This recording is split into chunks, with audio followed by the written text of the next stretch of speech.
Welcome to Positive Disintegration, a path to authenticity.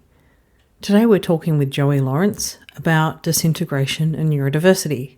We'll be talking about lived experiences, how we think about these things, and also how we talk about these things, whether or not it is with a partner in a relationship or with clients in practice or as a society as a whole.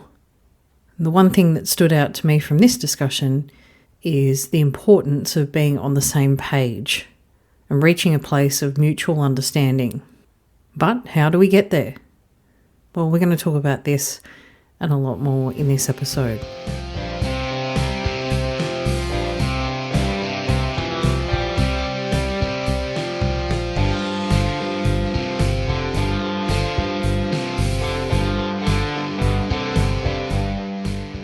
Hello listeners, welcome back to Positive Disintegration. I'm your host Emma Nicholson, and with me is co-host Dr. Chris Wells. Hello Chris. Hey Emma, how are you? I'm great. What are we going to be talking about today? We're going to be talking about neurodivergence. I can tell you that. And from like the lived experience and professional aspects. So I'm looking forward to it. Excellent, me too. We can't have enough of that at this point, in my opinion. Well, we get a lot of feedback about it as well, so a lot of positive feedback, which is great. So for our listeners, our guest is Joey Lawrence. So Joey is a PDA autistic person, clinical psychologist, neurodiversity advocate, and director at Noodle Psychology.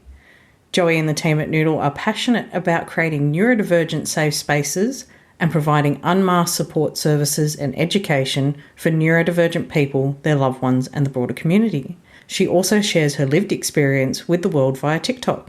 Welcome, Joey. Hi, happy to be here. Thanks for joining us, Joey.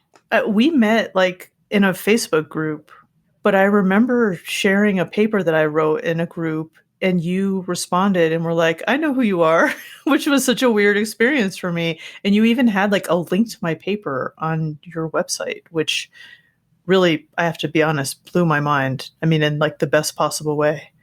So I'm so glad that that happened and we have gotten to know each other a little bit.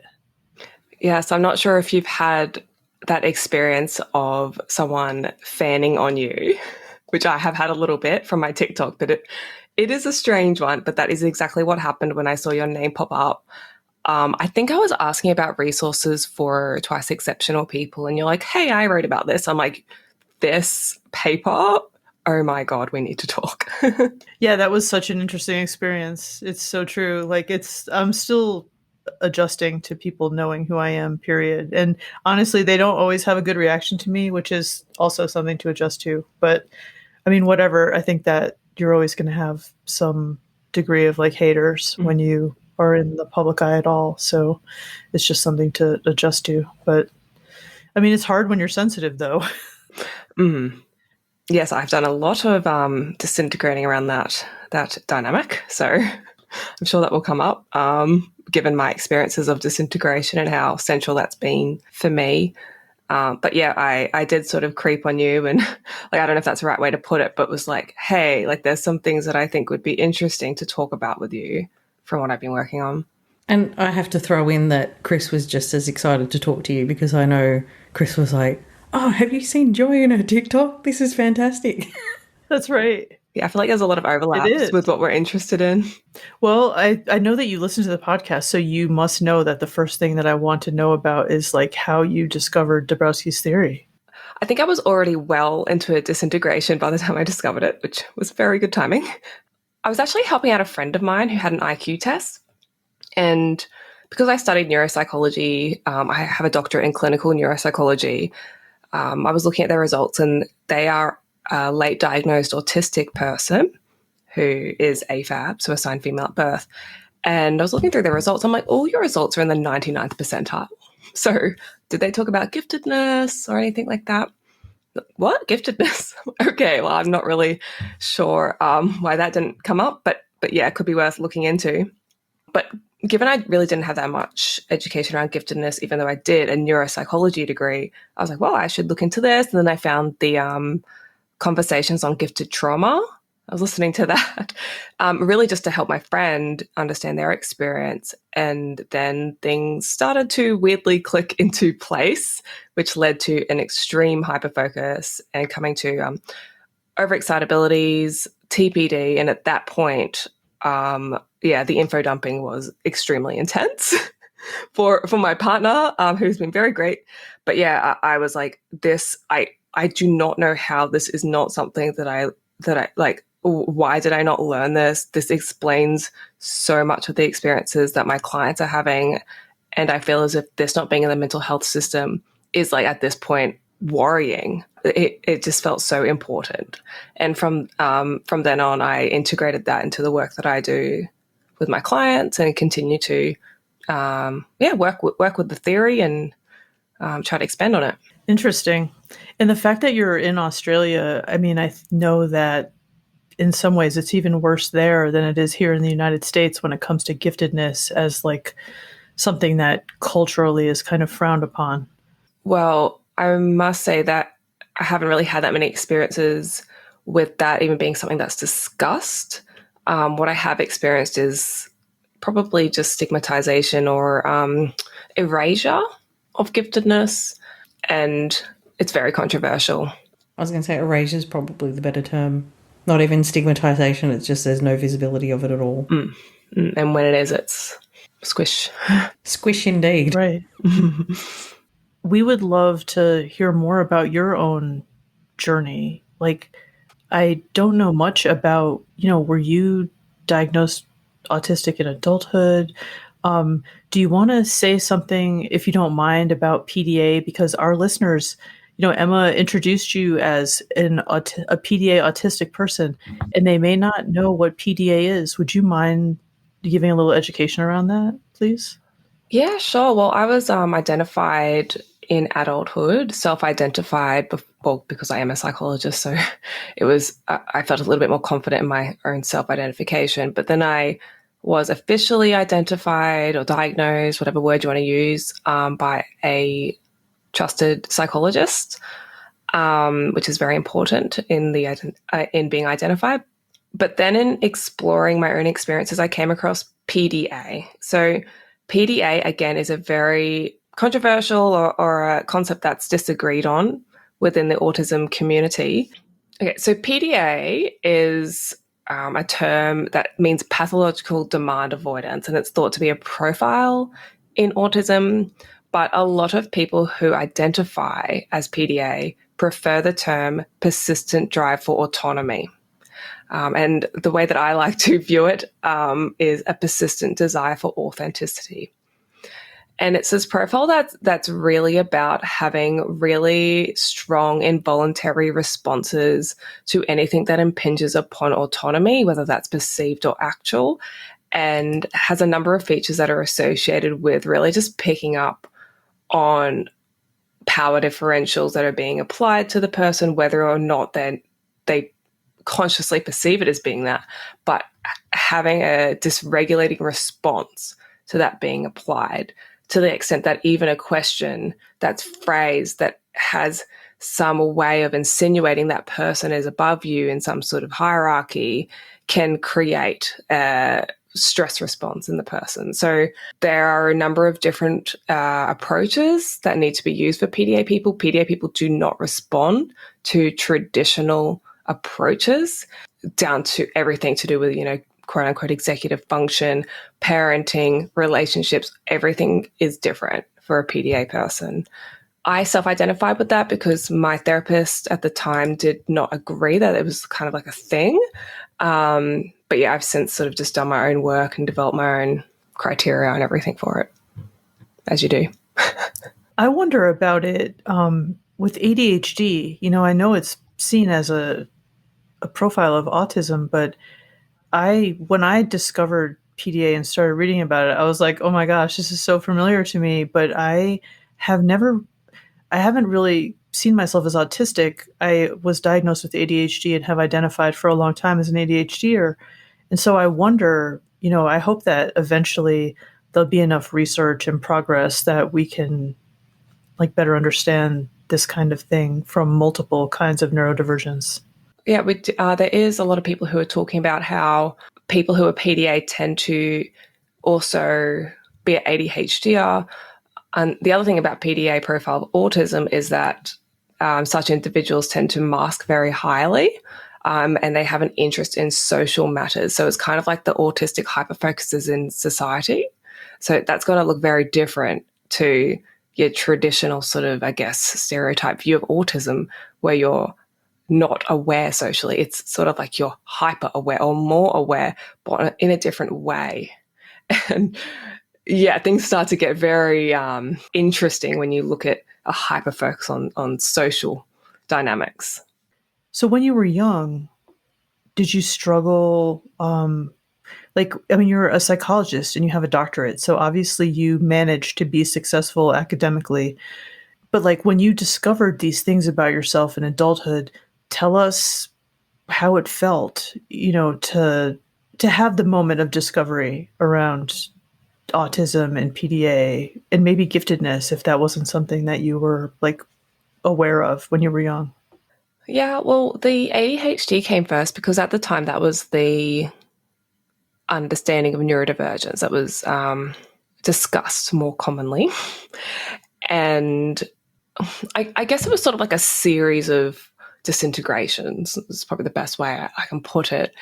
And given the weight or the intensity of processing that needs to occur from my previous conception of myself, it's not really possible to describe it, I don't think. But I guess I could probably describe like the thing as a whole, in that like my experiences of being someone who is very overexcitable, ADHD, autistic, PDA, interested in psychology and neuroscience and philosophy.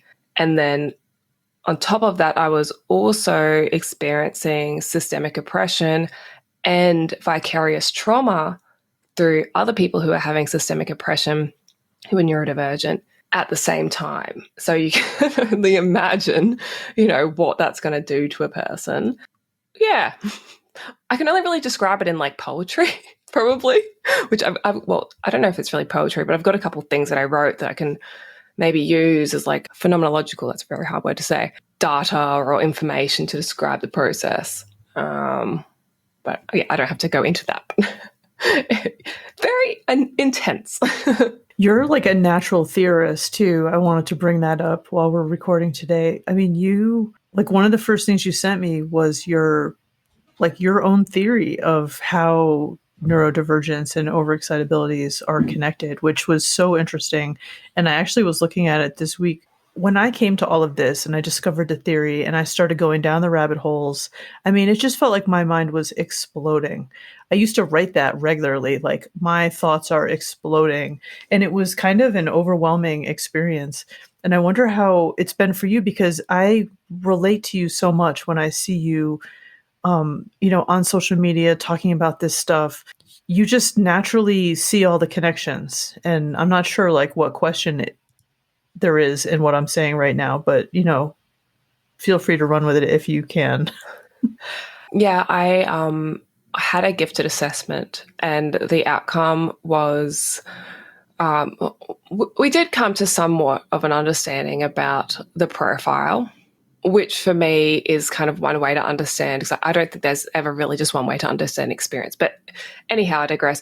But the main conclusion was my existential intelligence is exceptional, which I think is another way to say you can't really describe it because it's like what? And that is my experience, is that whenever I sort of seek out help or understanding, it doesn't really ever quite make sense. And I have to make my own theory to make sense of every little new piece of information. And then that just kind of evolves. And so the theory that I sent you, I'm like, oh, that was so like rudimentary compared to where, like, that was so 2022. that was like old me. They don't even exist anymore. But like I've since come to like I've integrated all of that and like created a model which I like manipulate as like a system dynamical model to explain levels 1 and 2 and how everything interrelates. So yeah, that's how I process, and I don't even feel like I process on the level of me. Like I have to process with like every like dynamic that is occurring within society and everything. It's a lot. Well, and you mentioned your partner. I also relate to that experience of, again, when I was coming to all of this, my partner was like, what are you doing? I mean, it was so hard for him to he was kind of like, stop talking about this, like, are you ever going to just like watch TV with me and not also have to read and write something at the same time? Or like, can we get through a meal without like any of these concepts coming up? And it's like, no. And I mean, that was years ago, and it's still kind of a big no on all of that. No. So, but it's really hard. And Emma probably has something to say about this too. It's tough when you're in a relationship and you suddenly have this overwhelming need to study something. Yes, I thought I'd tell this a little bit of an anecdote or story. I don't know what the differences are between those, about how I like became a fractal. And then I was trying to like interact. So like I've been going through these phases of just, going into the inner disintegrative space of the mind. Good fun. And one day I was just laying down and I was observing myself, but then the act of observing myself became the observer. And I did experience that as kind of being this recursive self-experience, and that was all that was happening. And I know that I was laying on the couch, and I promise you I did not take any psychedelics. I was just sitting there or laying there, and then all of a sudden my partner wanted to interact with me. So he's like, hey, and then I had to come out, and then I'm like, whoa. So I'm sitting there like trying to, because he wanted me to answer the email. I don't know what he wanted me to do. And I was like, it's really hard to do this when I've just been a fractal. And like, that is kind of my experience. And he's like, are you okay? And like, I say that, and then he's worried. I'm like, no, I'm better than before, because now I know the nature of what I am, but also I'm the same. And conversations do not flow. So, like the way I'm responding now, that's kind of how I talk now. And he's like, yeah. But I found a video that Emma made, which I was like, oh, okay, yeah, any one of those things would be way better than whatever I'm doing, because he's just copying it. And I showed that to him. He's like, yeah, exactly. Like, I'm just trying to live my life, and any single thing I say activates, like talking about, James Webb Telescope. So like, can you just slow down? I actually can't. Well, I hope that video did help, and it helps people somewhat moving forward, because I sort of learnt a lot of that through trial and error. And I suppose like this sort of attaches to all the things that you've been talking about up to this point anyway, is that you have these unusual experiences. And it's like, well, how do you take that and then translate that to someone who arguably hasn't had that experience or can't have that experience? And I guess the one thing was, my dad actually gave me a piece of advice, is that not everybody has to know everything about you. Like, slow down a little, and as much as you want to share, it's not a prerequisite for them loving you. They don't need to know every intimate detail of your life. So that helped me think about things from the perspective, well, what do I need to share? And then I also used my experience from a work perspective of trying to communicate, complex ideas and teach it to other people. Say, okay, how can I break this down smaller? Because we know if we're giving people a learning curriculum, you can't just dump, an entire year's worth of learning on people on day one. You have to break it up into chunks and into small lessons. So I tried to apply a lot of that logic, and, maybe some of it was a bit after the fact, but I do understand the thing that you can't just like take these weird, unusual experiences, whether it be disintegration or being neurodivergent, and then just go to someone and go bleh, and regurgitate everything in one huge information dump, because they're on the other side going, whoa, because your mind is making these huge leaps, right? They're making these dot connections. And when Chris was talking about you and philosophy, it's like, you're making these connections of things. You're a big existential thinker, as per your profile, but not everybody can keep up with that. So it's like taking your audience into consideration, and that applies just as well to your partner in a relationship as it does everybody else.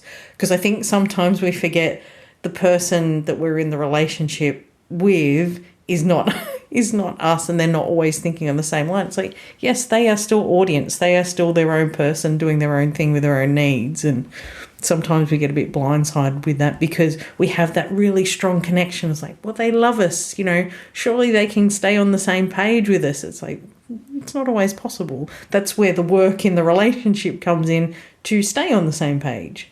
Yeah, I absolutely agree with that. And I think that it would have been very helpful to have some guidance around that. And we've worked through it. I think there's a process of disintegration that will need to occur within the relationship as a system as well, which has been positive for us, but it probably did not have to be as, I don't know, whiplashy. I don't know what other word.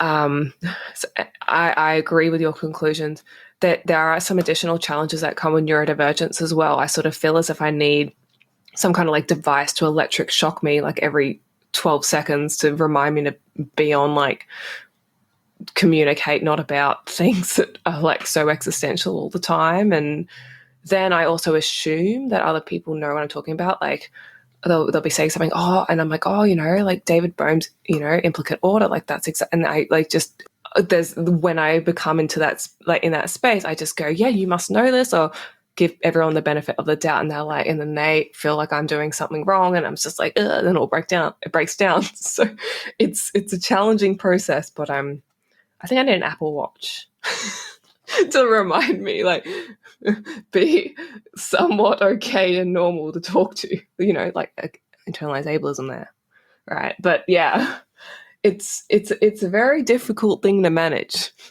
I should say. So if it's hard, it's okay. You'll figure it out.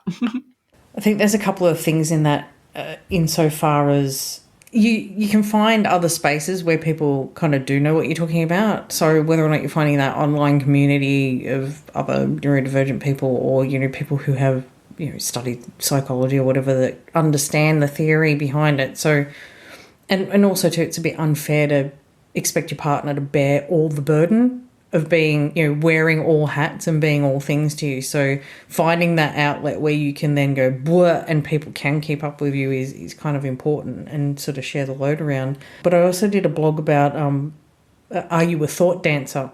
So when you get this rapid ideation and all your thoughts going in your head and they just want to spill out at 1,000,000 miles a minute, like my advice and what I found works for me is to take that away, write it out or do whatever, and then wait until you can maybe boil it down into some more concise bullet points before you go and share it with people. Like, make it make some sense first. Like, get it out of your own head in your own space before you just go dumping it, a stream of consciousness kind of thing.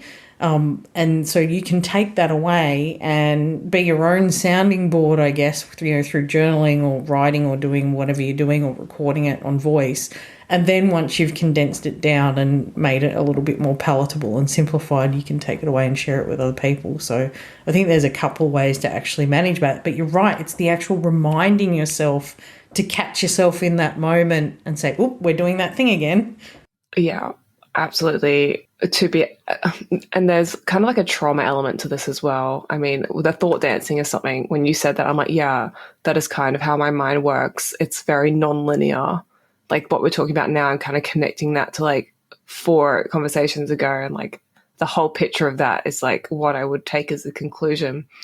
But anyhow, that reminded me of when I had my gifted assessment, and I was asked, do I feel as if I need to slow myself down, or kind of like, reduce what I'm thinking, and, other people stop by the time they stop too early. And I sort of feel as if I don't ever start. So like when I'm giving information, that is my reduced version. And then that makes me feel like, oh my God, like, I'm such an a-hole or something. But I don't really know how to communicate, without just completely losing. And anyway, so it's a struggle being in a disintegration, and being like, having the profile that I do is forever like finding how to reduce myself to not be kind of ostracized or traumatized or have or offend someone, or, So I just kind of end up listening to like Krishnamurti podcast. Like, my friends. It's very soothing. One thing that really upsets me in online spaces that we're in together, or we have been, is that if you try to talk about giftedness in neurodivergent spaces, there's often like a really negative reaction from people. And they're like, no, that's elitism or whatever they say. But it's so common for me to like see a post about something and then look in the comments and see that like giftedness is just being shredded as not real, not relevant.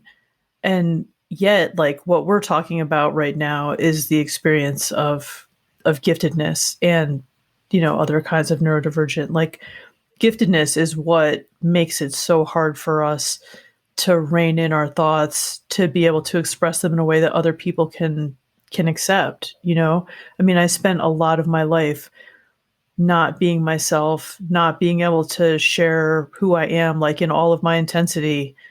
And it's only in the last few years, or maybe 5 years, that I've felt like I'm finding people who can take who I am and not like pretend like they get me and then like they don't want to talk anymore. Like I like so many gifted people, I feel like I have a whole history of that, where people are like, yeah, right, and they're nice to your face, but they don't want to keep talking to you because they can't deal with you. I mean, maybe I'm just an asshole though too. Like, who knows? There's always that. Hey, it's like, am I?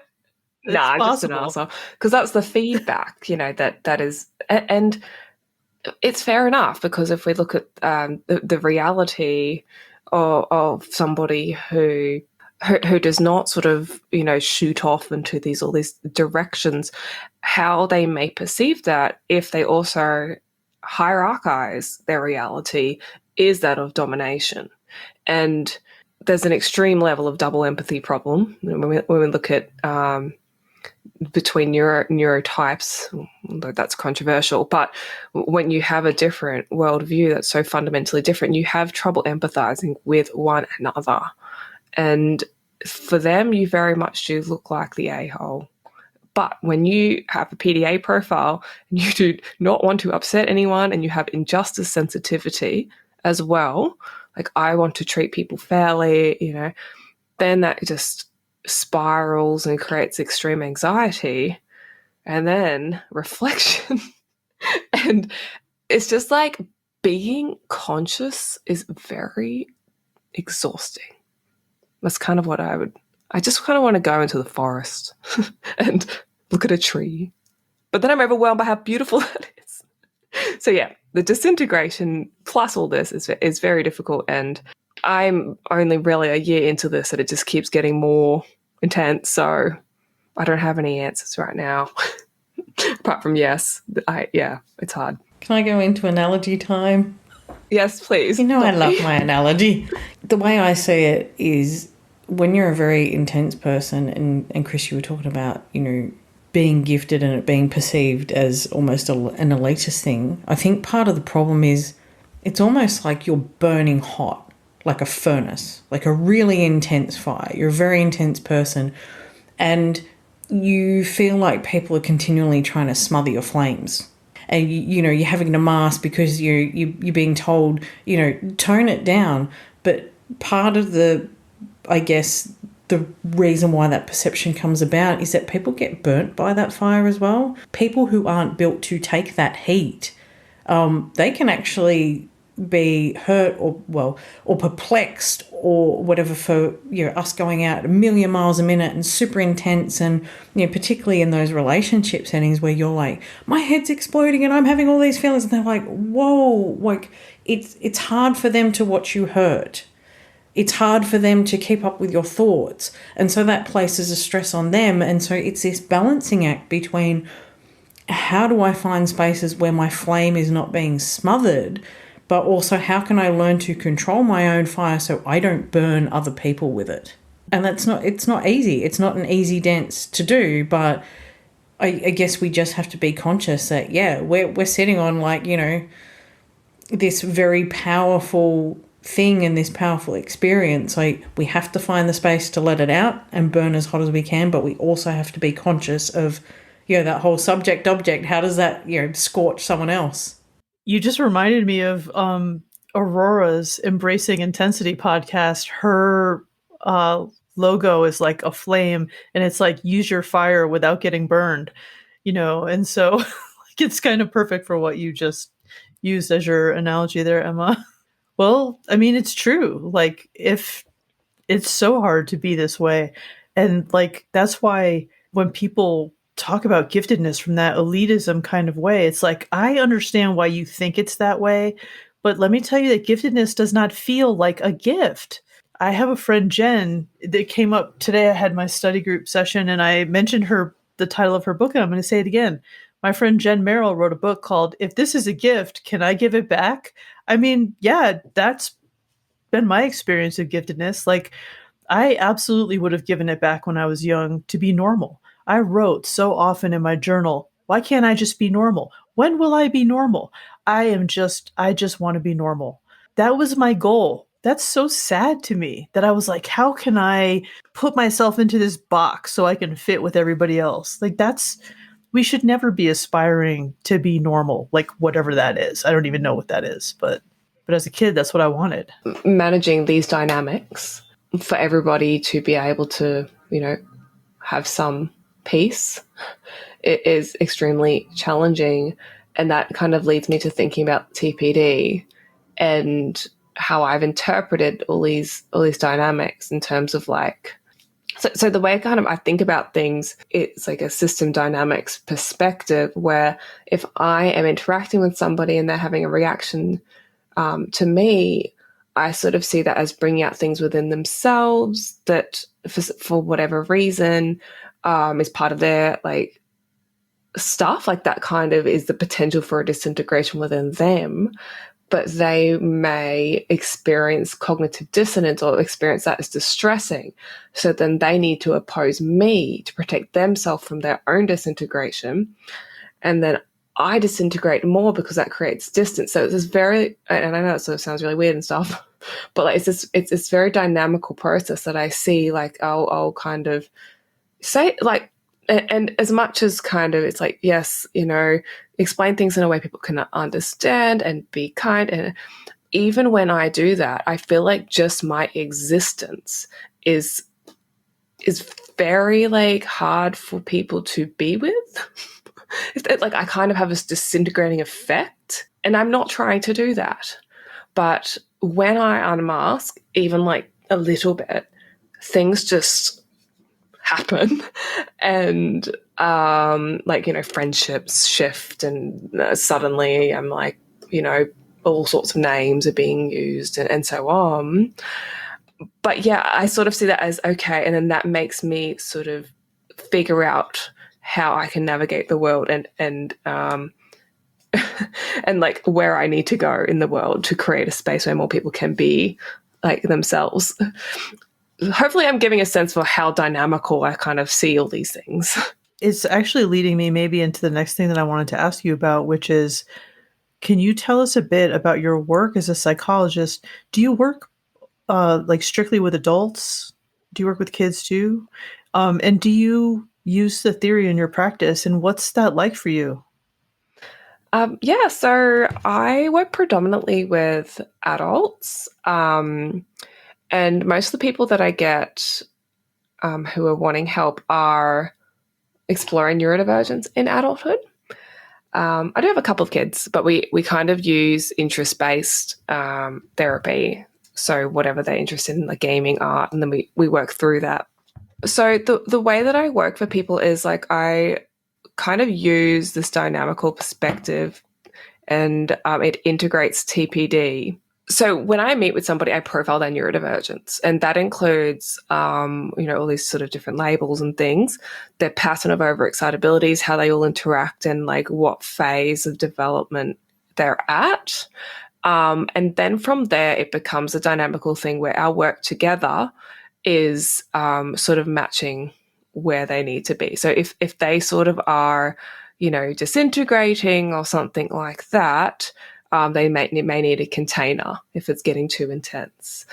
So then we provide that container, give some structure, give some information, give some grounding, I guess you would call it. And then, I don't know, I'm talking about very processed stuff. With that, working with adults, pretty much I would say I'm working with adults that are going through a positive disintegration because they're exploring neurodivergence, and that's what it involves. But so it's been a useful framework for you then as a clinician, it sounds like. Yes. A lot of the clients that I work with, the theory in itself requires like a big shift in thinking, like at least from my experience. And Emma, like I've really appreciated the way that you explain it, because I feel like you can break it down a lot better than what I have. I do use it, but I sort of more use it in an implicit way. So I'm sort of tracking where they're at and not necessarily going, you're going to level 3 now or something like that. Does that make sense? It does. It's nice to talk about this because I feel like before we had the podcast and before we brought on clinicians to talk about their work and how the theory is relevant or not, I don't really know what people had in mind when they thought about using the theory in practice. Mm-hmm. For sure, I never mean that I'm like printing out chapters from Dabrowski and giving them to clients to read. Like, it's not that obvious, although it's not to say that I haven't printed out Dabrowski or, like created documents for people, because of course I have done that too. It depends on what the person wants and needs, but it's more that we get it. And that's how we're bringing it into the sessions with people. I've found it so cool to be able to be the one to introduce this thinking to people and to get to be a part of their process. It's such a privilege. Yeah. And on a practical level, like to make it a little bit more concrete, so I might have a client who they're experiencing something and their only framework for experiencing that is through the medical model or the pathologizing model of what it means to, be anxious or something like that. And that needs to be eliminated. So I always sort of go from their experience curiously and go, you said that this thing has made you anxious. What could that be telling you about what's being communicated to you, through, and trying to get the third factor there activated. And they go, well, actually, and then they start to and then hierarchize a little bit. So I can see the process of them hierarchizing. I go, okay. And then so I got that. It's sort of like a somatic experience for me. And then I go, okay. And then I start to guide them up through that. But it's kind of this way of approaching things that's not putting them down back into level 1, but helping them through level 2 where they're at, without them kind of knowing that that's what we're talking about, because then they'll be confused, unless they're kind of into Dabrowski. I also just wanted to say that it's true, Emma, that you are good at breaking this stuff down. It's not a skill that I have. I suppose it's something that, because I've done a lot of communications and stuff at work, I guess I've just picked up that habit. And because I always think in analogies, I can always translate it into another story. But I hope that sort of helps other people get their head around the theory, because I've noticed there's this kind of balance between, sometimes it's good to know what's happening to you and to be able to put some labels on it and go, aha, that's what I'm going through, and understanding things like, why is guilt and shame helpful for me, as a dynamism? Mm-hmm. And it's that balance between that and the approach that, Joey, you were talking about, was you don't really want to like print them out stuff and get them entrenched in the theory. You just want to use it as a therapist to try and help them process through the stuff and go through it without actually having to intellectualize it and study it in depth. So I think I appreciate where you guys are coming from, because it's this kind of weird balancing act of giving them just enough information but not overloading them, and actually helping them through the process. Because I've sort of come to the conclusion recently that if you're not walking the talk, then there's not much point to it. So you can intellectualize Dabrowski as much as you want, and you can think about the theory, and you can even do the exercises of hierarchy and, sorting out your values. But then if you're not putting that into action, and you're not changing your behaviors to match your values, like, why are you doing it in the first place? And particularly, like, if you're dealing with really complicated clients, Joey, I can see how you've got to give them enough to help them through what they're going through and get them to a stage where they can sort of realign themselves to their values without, like, exploding their heads. Yeah. Ooh, you just made me think that what we really need, because, like, what I think is so constraining is that, like, you're in Australia, Joey, so technically you can't be a therapist for people in the US. I mean, this is the way that our regulations are. I'm in Colorado here in the US. I'm only supposed to have therapy clients here. And so what we really need from this framework of positive disintegration, and this is what Dabrowski talked about, was guides. People who've been through the process of positive disintegration, they've come out of it at a higher level. And these are the people who can be advisors or mentors to people who are going through it. And to some degree, that's how I've kind of started reframing the services that I offer when I, again, do offer services, because right now I don't. But that's what I think that we need. And so on the one hand, there's no regulation around that. There's no licensure for being a guide or a mentor. But on the other hand, if we had that kind of system, we would be able to offer help to people who need it so much easier. Like right now, it just feels like we're like handcuffed and not able to reach the people we need to reach because of the rules and regulations of our professions. It's really a challenge. Yeah, I personally think that we need a different field, because using the theory diverges so much from what we have. It's difficult to be able to work in this way and then have constraints, because that sort of goes against the whole idea of, inner autonomy and multi-levelness. Once you start to put those constraints in, you're just sort of putting the field into level one, if that makes sense. And so I've been thinking about this a lot, about the idea of having like lived experience experts or coaches, or like it pretty much is guides. But if you say guide, people think that you're, off in the forest like a shaman, which is not a bad idea. But anyway. Trekking to Everest. Yeah, I am actually doing training in psychedelic assisted therapy in the middle of the year. So it's not so disconnected. Anyhow, I do think that we need to revolutionize the mental health system. Like, I think we're on the same page with that. And people are, like, it's not just a fun thing, like, oh, this would be cool, It's actually like people are suffering. Like, they are not getting the help they need because they're going through these things.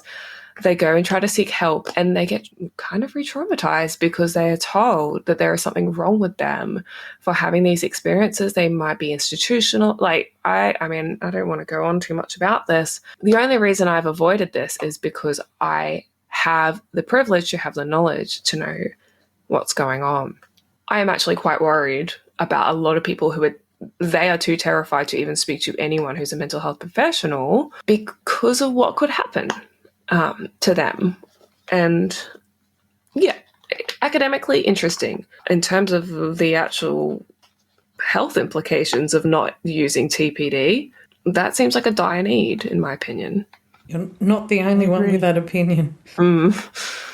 Like, we've Chris and I have talked a lot about, like, how do we, obviously this gets discussed a lot in gifted education spaces, and there's a Dabrowski community, I guess. It's like, how do we get this out to mental health? And I've been crapping on about this for a while, is like, that's really where we need visibility, because people like me who were going through a dark night of the soul, they're not on the internet Googling Dabrowski or positive disintegration or overexcitabilities or even giftedness, and certainly not gifted education. If they're adults, they're probably out there going, mental health. But yeah, if you go to places like, and Joey, this probably makes more sense to you because these are your Australian sites, but if you go to places like Beyond Blue or Black Dog Institute or Headspace or any of those services that are dealing with people who might be going through those dynamisms, they might be getting that anxiety or that depression or, having those experiences, you don't see anything at all. You don't see anything about neurodivergence or giftedness, and you certainly don't see positive disintegration. And that is a worry because, like, I know I've been through that place where I was out there struggling and looking for answers, and it took me until my mid-40s to find those answers. But the problem is there's a few times in my life that happened before that I nearly didn't make it through to get to my 40s in the first place. So the struggle is real and the danger is real, and it's like, I completely agree. How do we get that message into that space so it can be seen by the people that need it? Yeah, I empathise a lot with what you're saying, and I don't know if I would still be here if it wasn't for my psychology degree and my intense interest in this stuff, honestly. I mean, I have been thinking about this stuff a lot, and I think one of the issues is the theory is, I think what Dabrowski was doing is he was actually doing a system dynamics theory of psychology before there was any system dynamics. And by that I mean, if you look at the theory, every sort of level, like the overexcitabilities, change depending on the level. And that immediately calls into question like whether this is a reductionistic model or a dynamical model. And the dynamical model is more true to living systems, like living biological systems. We are humans in a society. It's a complex dynamical model. We are not computers. And that is the huge issue with psychology is cognitivism. We split up box, box, box, box, box. And I mean, this has implications for all of science, actually, because we don't think in system dynamics. And we don't do it because we couldn't do it until recently. And now we can model chaos. We can model emergence. We can model self-generation. The models are there, but psychology as a field is deeply rooted in these structures of thought and society. Like, here I go, off again. It's difficult for a society to shift. We need to go through a positive disintegration on the societal level, and that is neurodiversity. That is the neurodiversity movement. So right now we have a lot of violent opposition to neurodiversity, which is good. We are starting to shift our way of viewing human difference from boxes to complex interactions, social ecology, the fact that it's not just in our brains are in the environment, and there is no split between that. We have what the field is enacted neuroscience. So that's where we need to go. And until we do that, Dabrowski won't fit because it's that model. That's what I'm kind of trying to do, but not burn out. So I don't know if I'll be able to do it if people keep freaking out whenever I say anything. That's my dilemma. I know. Well, it's really hard that we have to deal with people who don't necessarily see where we're coming from. They don't get it. But I agree with you completely that he was seeing things from such a visionary perspective compared to anybody in his time. And that's why we're still talking about the theory. It's so complex. It has implications way beyond the individual level, to the societal level, disciplines, different fields. And I hope that we can revolutionize mental health. And I hope that we can get more people on board with the theory.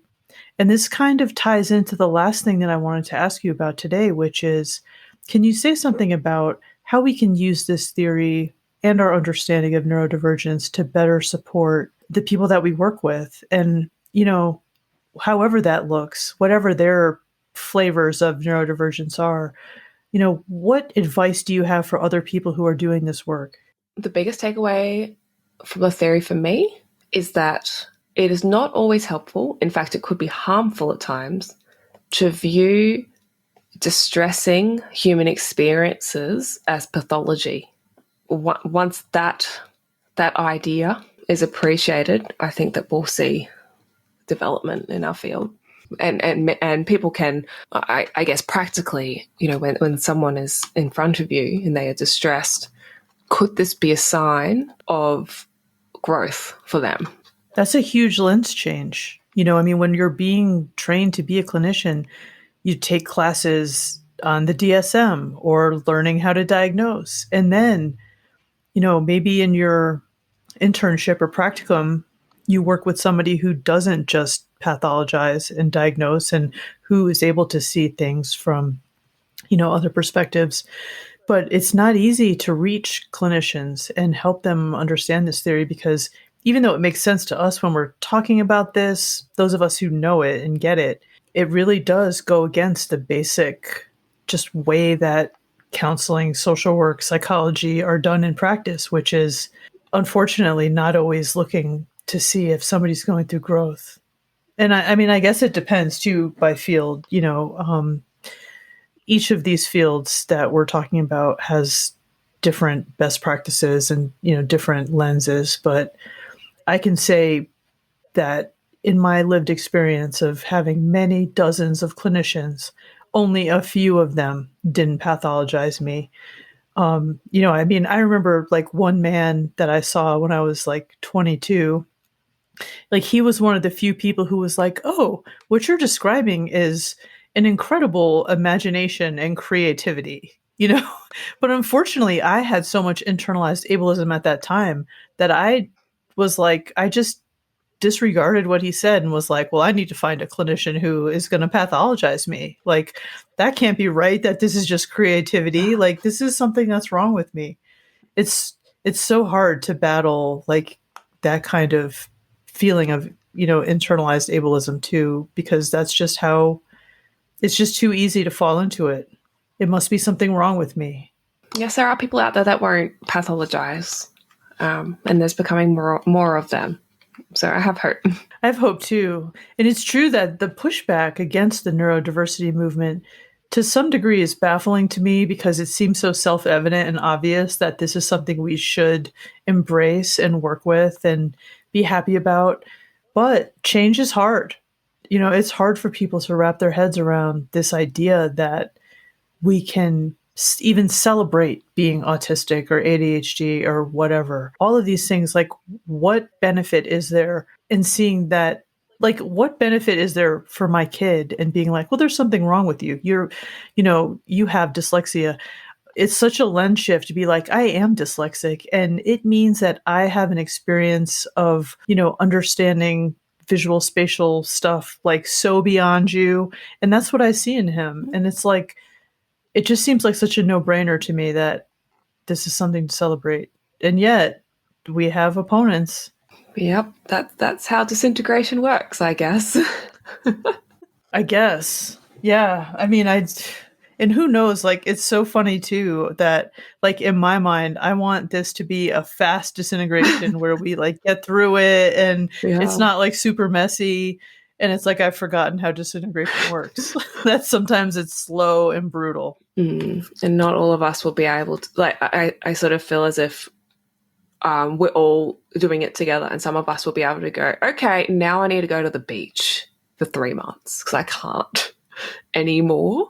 And then we might come back. But I think together we will all kind of process together. But yeah, because it is such a group thing, it's going to affect everyone in different ways. That's okay. I want to offer my uneducated opinion on this, because I think some of this is from, public perception. I'm the least closest to the subject matter. If you look at particularly the history of, ADHD, and there's this common perception of, oh, your kid gets a diagnosis and they get shoved on medication and that's what that's all about. And then we're over in a corner talking about neurodiversity, and the things that get mentioned are things like ADHD. There's not a clear message. They just go, oh, this is on the same subject. So, it falls in that same pathologizing bucket. Like, they don't understand that neurodiversity is actually the opposite of that and a different way to view things. And again, this comes back to translating what the message is.